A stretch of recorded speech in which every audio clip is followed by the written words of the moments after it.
जो मैं पिछले सवाल में इशारतन कह रहा था, मैं ज़रा खुल के कह देता हूँ कि बीजेपी पंजाब में शरारत के चक्कर में है।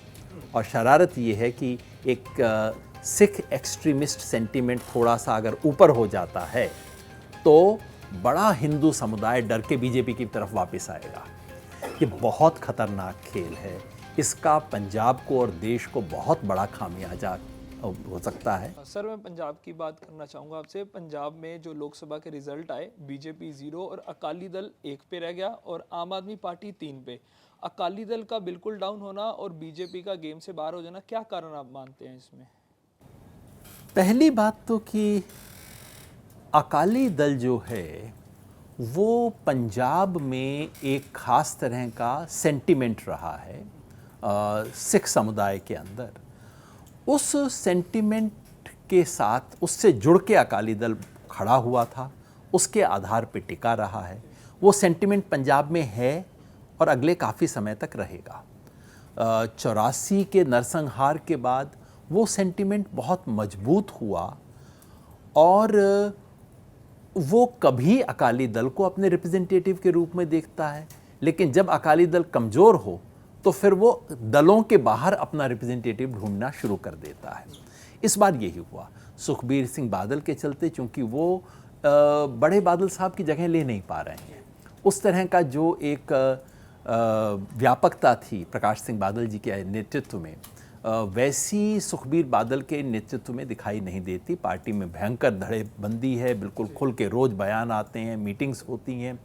तो जैसे ही अकाली दल कमज़ोर होता है तो ये जो एक सेंटिमेंट पंजाब में, एक कॉन्स्टिट्यूएंसी है पंजाब में, जिसको लोग कभी कभी खालिस्तानी बोल देते हैं, जो बिल्कुल गलत है। वो खालिस्तानी नहीं है, एक्सट्रीमिस्ट नहीं है, वो सिख समाज की आइडेंटिटी के प्रति चिंतित है, उसके आत्मसम्मान के प्रति कंसर्न्ड है। और 84 का जो दंश है उसके दिमाग से निकलता नहीं है। उस कॉन्स्टिट्यूएंसी को जब सुखबीर बादल दिखाई देते हैं तो वो कहता है इससे तो अमृतपाल ही अच्छा है, तो अमृतपाल को वोट मिला है। ये सेंटीमेंट स्ट्रांग हुआ है और मुझे इससे चिंता होती है। मुझे चिंता इसलिए होती है कि ये पार्टी पॉलिटिक्स के बाहर जाए, ये देश के लिए बहुत अच्छी चीज़ नहीं है और इसको कभी भी मिसयूज़ किया जा सकता है एक एक्सट्रीमिस्ट सेंटीमेंट के रूप में। इसलिए मैं तो चाहूँगा कि या तो अकाली दल मजबूत हो, नहीं तो क्या कांग्रेस अब पंजाब के बड़े सिख वर्ग को कन्विंस कर सकती है कि वो 84 के दंश के लिए और कांग्रेस में जो कनेक्ट लोगों के मन में था उसको डिस्कनेक्ट कर सके। राहुल गांधी गए, हरमंदर साहब गए, वहाँ चुपचाप से सेवा की, इसको सिख समाज ने नोटिस किया है ना? तो क्या वापस उस तरफ आ सकते हैं? मेरे को उन बड़ी चीज़ों की चिंता है। किस पार्टी के 2-4 वोट बढ़ जाते हैं, घट जाते हैं, 2-4 सीट ऊपर नीचे, ये सब चलता रहता है। लेकिन एक बॉर्डर स्टेट, और वो भी माइनॉरिटीज़ का डोमिनेटेड बॉर्डर स्टेट, उसमें कहीं एक बड़ी पार्टी के साथ अलगाव कभी कभी देश के साथ अलगाव की शक्ल ले सकता है। उसकी चिंता हमें होनी चाहिए और छोटे खेल में कहीं देश को बड़ा नुकसान ना हो जाए, उसका ख्याल रखना चाहिए। अमृतपाल और सरबजीत सिंह खालसा के बारे में क्या सोचते हैं? जैसे उन पे जीतने के बाद एनएसए बढ़ा दिया गया, क्या ये सही है? क्या जीत के बाद भी ऐसे, और जब उनको शपथ के लिए लेके आया गया, जैसा वो सिनेरियो बनाया गया, जो बात होती है कि एक सिख रिप्रेजेंटेटिव को ऐसे शो करना कि उसको एक बयान भी नहीं देने देना, गाड़ी में बंद करके लेके जाना, क्या वो आप सही समझते हैं इसको? दो अलग सवाल है। एक तो एनएसए लगाने वाला सवाल, दूसरा जनता के द्वारा चुने जाने के बाद जनप्रतिनिधि के साथ बर्ताव। एनएसए का मामला टेक्निकल है, लीगल है, मैं अभी उस पर नहीं बोलूँगा। अमृतपाल ने काफ़ी कुछ भड़काने वाले काम किए थे और ऐसा उस ज़माने में कहा जाता था कि उसके पीछे बीजेपी का हाथ है, क्योंकि जो मैं पिछले सवाल में इशारतन कह रहा था, मैं ज़रा खुल के कह देता हूँ कि बीजेपी पंजाब में शरारत के चक्कर में है।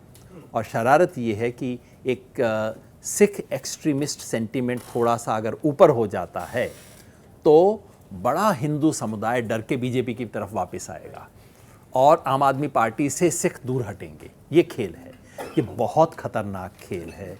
इसका पंजाब को और देश को बहुत बड़ा खामियाजा हो सकता है। इसलिए ये जो बीजेपी राष्ट्रवाद की ऊंची बातें किया करती है ना, उसको थोड़ा सा प्रैक्टिस भी कर लिया करो। और वहाँ ये मांग है कि इतना खतरनाक खेल पंजाब में ना खेलो। अमृतपाल सिंह के साथ जब उनको लाखों लोगों ने अपने प्रतिनिधि के रूप में चुना है तो उसे एक सांसद की इज्जत मिलनी चाहिए। वो एक व्यक्ति की इज्जत नहीं है, उन लाखों लोगों का सम्मान है जिन्होंने उन्हें चुना है। इसलिए एक सांसद के साथ वो व्यवहार बिल्कुल ठीक नहीं है। बाकी जो उनके लीगल केस हैं, तमाम सांसदों पे केसेस होते हैं, तमाम मुकदमे होते हैं, उनका जैसे सब सांसदों के मुकदमे निपटे जाते हैं उनके साथ भी निपटिए आप, लेकिन बतौर सांसद उनका सम्मान होना चाहिए क्योंकि वो लाखों लोगों की आवाज़ है।